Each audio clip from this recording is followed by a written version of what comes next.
ঢাকা বিশ্ববিদ্যালয়ের ক্যাম্পাস জুড়ে শিক্ষার্থীদের যাতায়াত এখন আর শুধু হেঁটে নয়, বরং আরও নিরাপদ, সহজ এবং পরিবেশবান্ধব এক যানের মাধ্যমে।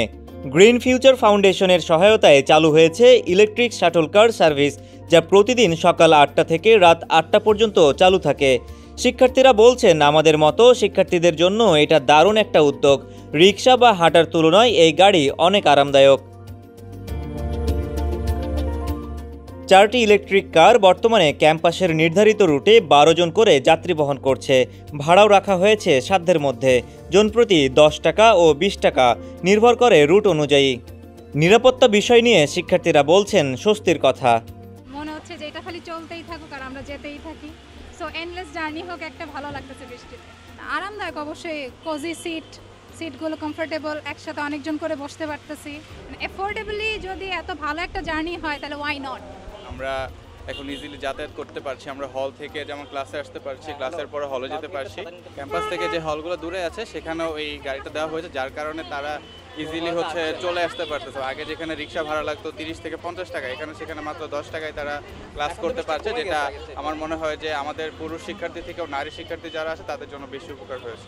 শুধু যাত্রী বহনই নয়, প্রতিটি গাড়িতে আছেন একজন স্বেচ্ছাসেবক, যিনি যাত্রাপথে সহায়তা করছেন যাত্রীদের যাতায়াতকে আরও সহজ আর নিরাপদ করে তুলতে কাজ করছে স্বেচ্ছাসেবকরাও। ক্যাম্পাসে এতদিন শুধুমাত্র যেই অটো রিক্সাগুলো ছিল ওগুলো কাইন্ড অফ রিস্কি, কারণ ওনারা খুব সেফটি মেনটেন করে, ওনারা ড্রাইভ করে না।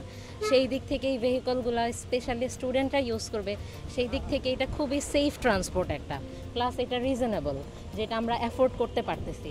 সো সব দিক থেকে বিবেচনা করলে আমার মনে হয় যদি পজিটিভ রেসপন্স আরও আসে, এটার সংখ্যা বাড়ানো উচিত, এটার সার্ভিসও আরও ভালো করা উচিত যদি তারা মনে করে।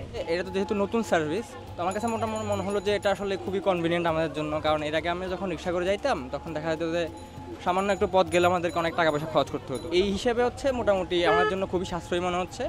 আর যদি সার্ভিসটার মান আর একটু বাড়ানো যায় অনেকগুলা গাড়ি দিয়ে, তাহলে মনে হয় আর একটু বেটার হবে আর কি। কারণ অনেক ছাত্রই কিন্তু সহজে এগুলো পায় না। বাকি যেসব মোটরাইজড রিক্সাগুলো আছে সেগুলোর মতো খুব ব্যাপকভাবে চলাচল করতেছে না, সেহেতু অবশ্যই নিরাপদ আমি বলবো।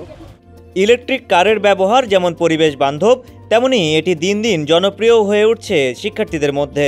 এই সার্ভিস ভবিষ্যতে আরও সম্প্রসারিত হলে উপকৃত হবে হাজারো শিক্ষার্থী।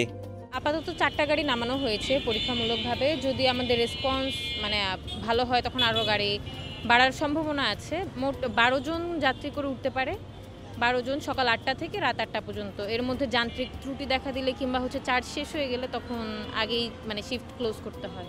গ্রিন ফিউচার ফাউন্ডেশন থেকে 4টা শিফটে 4 জন করে ভলান্টিয়ার এটাকে গাইড করছে। ভাড়াটা তো সর্বনিম্ন 10 টাকা থেকে সর্বোচ্চ 20 টাকা পর্যন্ত। ইউনিভার্সিটির সাথে কথা বলতেছি যদি এটা স্থায়ীভাবে রাখা যায়, কি অথরিটি যদি পারমিশন দেয় তাহলে এটা কন্টিনিউ চলবে আর কি। হাসানুর আরিফিন, সমকাল, ঢাকা।